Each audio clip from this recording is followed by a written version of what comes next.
오늘 2부 예배 마친 후에 우리 새가족 환영회가 있는데 우리 스케줄이 좀 아주 타이트합니다. 그래서 오늘 2부 예배를 좀 일찍 마치려고 합니다. 예배를 일찍 마치는 가장 좋은 방법은 설교를 짧게 하는 겁니다. 설교가 짧다는 것은 복음처럼 항상 즐거운 기쁜 소식입니다. 오늘 왜 이렇게 일찍 마쳤지? 오늘만 일찍 마칩니다. 매번 이런 게 아니고 오늘 이제 마치고 귀한 행사에도 또 관련된 분 한 분도 빠짐없이 다 참석해 주시기 바랍니다.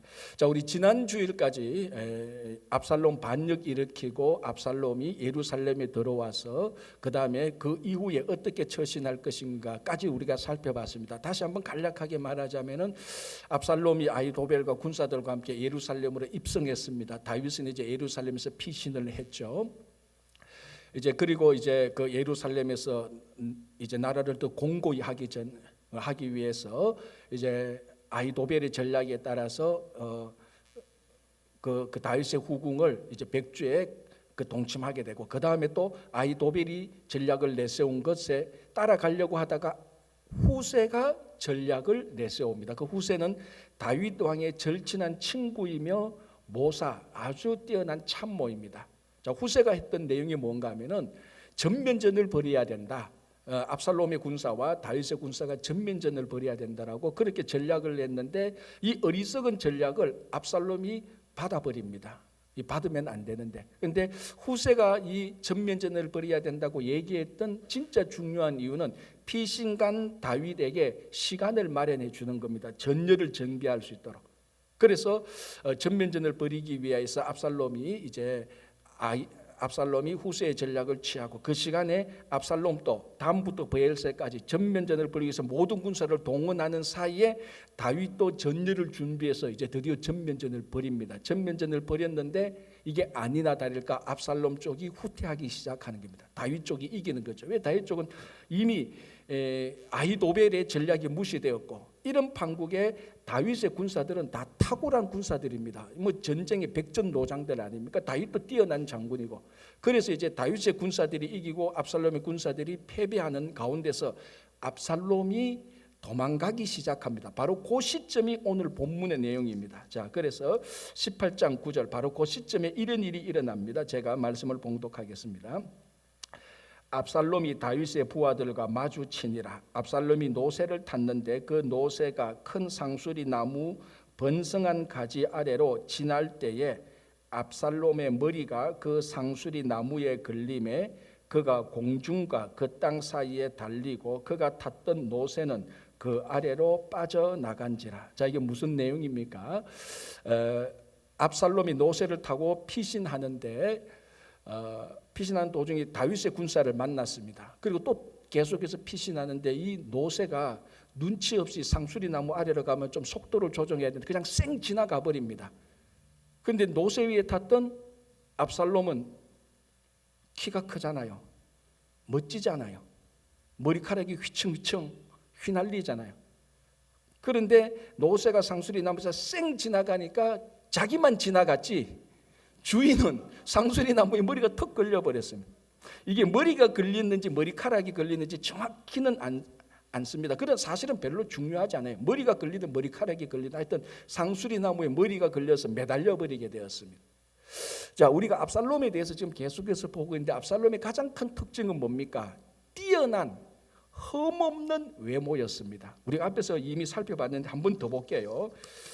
이게 사무엘하 14장 25절에서 26절인데 한번 보십시오.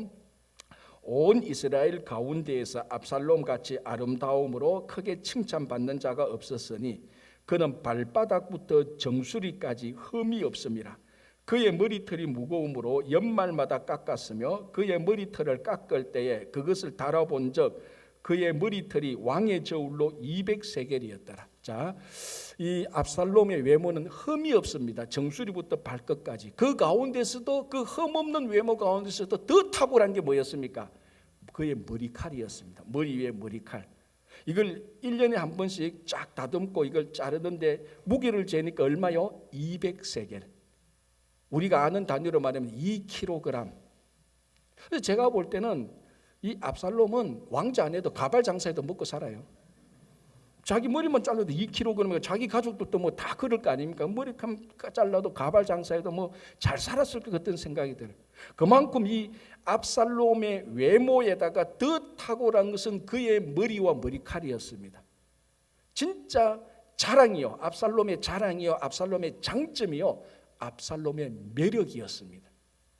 그런데 이게 압살롬의 장점이고 매력이고 자랑인 이게 상수리 나무에 걸려서 이것 때문에 압살롬은 꼼짝달싹하지 못하고 거기에 걸려 있다가 요압과 그 군사들이 찌르는 창에 맞아서 죽게 되는 겁니다. 무슨 말인가? 압살롬의 외모의 자랑, 매력, 장점 그 가운데서 머리와 머리칼 이것이 결국은 압살롬을 죽이게 되는 무기가 된 것입니다. 한 사람이 성공하고 실패할 때 가만히 보십시오. 성공도 그렇지만 실패할 때 보면요, 그 사람의 단점으로 실패하는 경우보다는 그 사람의 장점으로 실패하는 경우가 훨씬 더 많습니다. 이 장점은 관리되지 않고 잘 다스리지 않으면요, 겸손하지 않으면은 이 장점은 언제나 우리들을 죽일 수 있는 무서운 무기가 됩니다. 그래서 우리가 가지고 있는 장점, 매력, 자랑을 잘 관리하고 그 앞에서는 항상 겸손해야 됩니다. 오죽했으면은 한자 수거에 가인방명이라는 말이 있겠습니까? 가인, 미인이죠. 아름다운 사람이죠. 방명, 열벌박자의 명, 목숨 명자, 수명명. 그러니까 미인은 목숨이 얇다. 미인은 그 아름다운 미 때문에 일찍 죽는다는 말입니다. 뭐 우리 교인들은 그런 염려가 없어서 제가 마음이 참 편합니다. 보니까 편안해요. 참 다들 오래 사시기 바랍니다. 그렇죠. 아멘이죠. 그죠? 그러니까 미인도 자기 미 때문에 목숨이 얇습니다. 일찍 죽습니다. 자기 장점 때문에. 오늘 지금 압살롬이 바로 그 케이스입니다. 여러분 한번 생각해 보세요. 우리가 앞에서 본 것처럼 압살롬이 외모로 완벽했고 그의 머리칼이 있었고 또 리더십도 뛰어났습니다. 다윗 대신에 재판을 해줌으로 백성들의 마음을 다 훔칠 수 있는 정말로 이런 사람은 흠이 없어요. 진짜 1세기에 천년에 날까 말까한 사람이 완벽해요. 그중에 머리칼은 진짜로 이거 한 번 보면은 다 진짜로 매력에 다 빠질 겁니다. 그런데 이 장점 앞에서 압살롬은 한 번도 겸손하지 않았고 한 번도 하나님께 주신 자기의 그 장점에 대해서 관리나 감사가 없었습니다. 늘 그걸 이용했지, 교만했지. 오늘 그런데 그게 탁 걸려서 이 압살롬을 죽이는 무서운 도구가 돼요. 제가 전번에 어떤 글을 봤는데요, 참 재밌는 글이에요. 결국 결혼 전의 장점이 결혼 후에 관리되지 않고 겸손하지 않아서 단점으로 바뀐 한 7, 8가지가 있는데 시간이 없어서 한 3가지만 읽어드릴게요. 이게 꼭 우리 얘기예요. 보니까 결혼 전에 이런 장점이 있어요. 남편이 친구 많고 활발하고 인간관계 넓고 마당발이다. 네트워킹이 굉장히 많죠. 결혼 후에 단점, 맨날 일주일에 5일은 술 먹고 늦게 들어온다. 그래 되는 거 이거 관리 안 하면. 2번째, 결혼 전에 나에게 돈을 아끼지 않았다. 결혼 후에는 여전히 돈 못 모으고 여전히 결혼해서도 못 살고 있다. 돈을 막 쓰니까. 3번째, 결혼 전에 원래 성격이 항상 따뜻하고 정감 있게 모든 사람들에게 친절하게 말한다. 결혼이 이걸 관리 안 한 결혼 후의 단점, 돈 없어도 여자 문제로 속 썩이는 부류가 항상 이런 인간이다. 그러니까 자기 장점과 매력, 자랑을 관리하고 그 앞에서 늘 조심하고 늘 겸손해야 됩니다. 그렇지 않으면 이 장점이 우리를 패가망신하게 만드는 거예요. 그게 바로 압살롬의 전형적인 머리의 모양입니다. 여러분, 하나님께서 우리에게 많은 장점과 은사를 주셨습니다. 또 살아가면서 많은 은혜도 주셨고 물질도 주셨고 뭐 권세도 주셨고 신분과 지위도 주셨고 달란트도 주셨습니다. 이걸 감사하고 잘 관리하고 이 앞에서는 항상 겸손하지 않으면 하나님께서 주신 것 때문에 망하는 수가 있습니다. 그래서 하나님 주신 이 장점 앞에서 항상 겸손하시기 바라고 잘 관리하고 잘 사용하시기 바랍니다. 그럼 이 뒤집어 보면 어떻게 됩니까? 단점은 여러분 그 성공한 사람들의 그런 특징들을 쭉 보면요, 자기 장점으로 성공한 사람도 있지만 의외로 많은 사람들이 그 사람의 단점 때문에 성공한 경우가 훨씬 더 많습니다. 자기 단점, 사람들에게 요구도 먹고 수치를 당했던 것, 그것 때문에 한 사람이 다듬어지고, 그것 때문에 자기 단점 때문에 사람이 겸손해지고, 그것 때문에 훈련되어집니다. 그러다 보면 어느 날 신앙적으로 다듬어지고 훈련되어지고 자기 단점 때문에 막 힘들고 그것 때문에 기도하고 그것 때문에 하나님께 나아감으로 말미암아 어느 날 보니까 그 단점이 이 사람을 다듬어서 예수님을 닮게 되는 그런 일들이 주변에 훨씬 더 많습니다. 하나님께서 우리들에게 주신 이 단점은 미워하고 저주하고 불평할 게 아니고 이 단점이 여러분들을 장점보다 더 잘 살릴 수 있을 것입니다. 똑같은 건데요, 아까 결혼 전에 단점을 잘 관리하고 겸손하면 결혼 후에 이렇게 장점이 된대요. 제가 또 한번 읽어드릴게요. 결혼 전에요, 약간 무심한 스타일입니다. 말도 없고 투명, 좀 무뚝뚝하고, 결혼 후에는요, 이게 어떻게 되는가 하면 잔소리가 별로 없고 하는 일에 토를 달지 않는데 부인이 얼마나 편한지 몰라. 두 번째, 결혼 전에는 우유부단하고 추진력이 없어서 늘 요거도 먹는데 결혼 후에 요거 잘 관리하니까 부인이 하자는 대로 다 해. 세 번째, 결혼 전에 인물이 못생겨서 결혼할까 말까 고민했는데 결혼하니까 물론 자동적으로 잘생겨지는 건 아닌데 못생겼기 때문에 어디 가도 무슨 짓을 해도 마음이 편해. 걱정이 없어. 저 인물 가지고 뭘 하겠어. 그러니까 가만히 보면요, 이 단점이 우리를 얼마나 편하게 만들어주는지 몰라. 다른 사람도 편하게 만들어줘. 하나님께서 장점을 주신 하나님은 우리에게 단점도 주셨습니다. 장점 앞에서는 항상 겸손하고요, 단점 앞에서는 여러분 원망 불평하지 마십시오. 이 단점이 여러분들을 살릴 것입니다.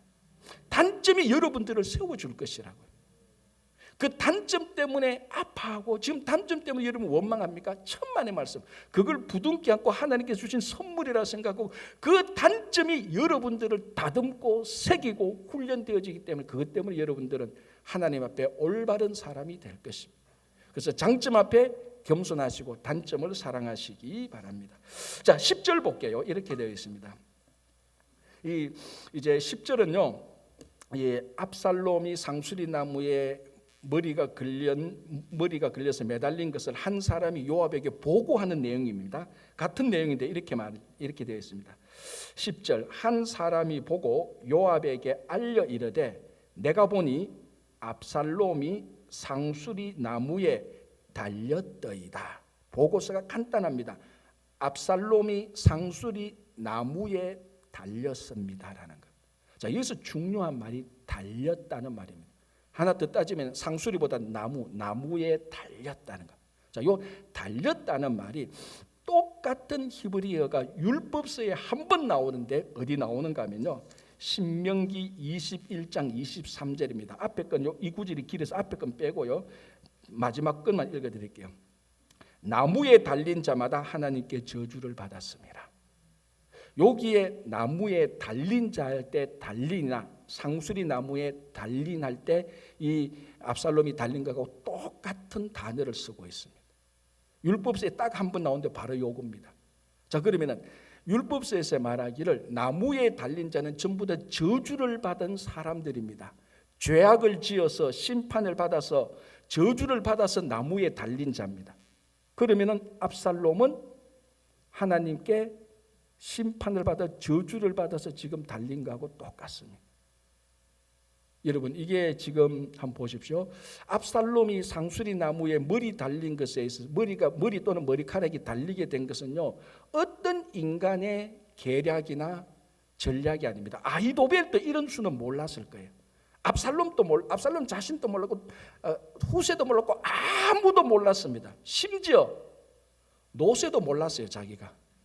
자기도 가면서 그거 달릴 줄 누가 알았습니까? 주인 따라 쌩하게 도망만 갔지. 무슨 말이냐? 압살롬의 머리가 상수리 나무에 심판받아 저주받아 달리는 것은 딱 한 분의 소행입니다. 누구의 소행? 하나님의 소행이에요. 미안합니다. 하나님께 소행이라는 말을 붙였어요. 하나님께서 하신 일입니다. 그렇지 않고서는 압살롬의 머리칼이 완벽한 머리칼이 나무에 저주 달린 사람처럼 그게 달릴 줄 누가 알았겠습니까? 하나님만 하나님의 때에 하나님의 방법으로 심판한 겁니다. 왜 심판받았습니까? 우리가 지난주에 본 것처럼 압살롬은 아버지의 아내와 동침했습니다. 백주에 다윗이 남긴 후궁, 그러니까 아버지의 아내들이죠, 동침했습니다. 이거는 레위기 율법을 정면으로 어긴 거라 그랬죠. 아버지의 아내와 동침한 자는 반드시 죽일지니라. 그리고 신명기 율법을 보면 어떻게 나오는가 하면은 패역한 아들은 돌로 쳐 죽여라라고 말합니다. 물론 패역이 어디까지가 패역이고 어디까지가 안 패역이고 그 해석의 여지는 있지만, 아무리 해석의 여지가 있다 할지라도 자기가 왕이 되려고 아버지에게 반역해서 아버지를 죽이려고 하는 압살롬이 패역한 자가 아니면 누가 패역한 자겠어요? 이 패역한 자는 반드시 돌로 쳐 죽여야 됩니다. 무슨 말인가? 왜 압살롬이 심판을 받아서 저주를 받게 됩니까?